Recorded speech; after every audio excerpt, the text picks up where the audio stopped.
ano naman kung may nasasabi sila sa'yo, edi dedmahin mo na lang.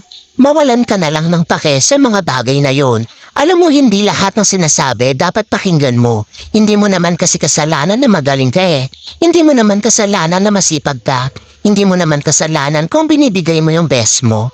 Alam mo, hindi mo kasalanan. Kasalanan nila yun.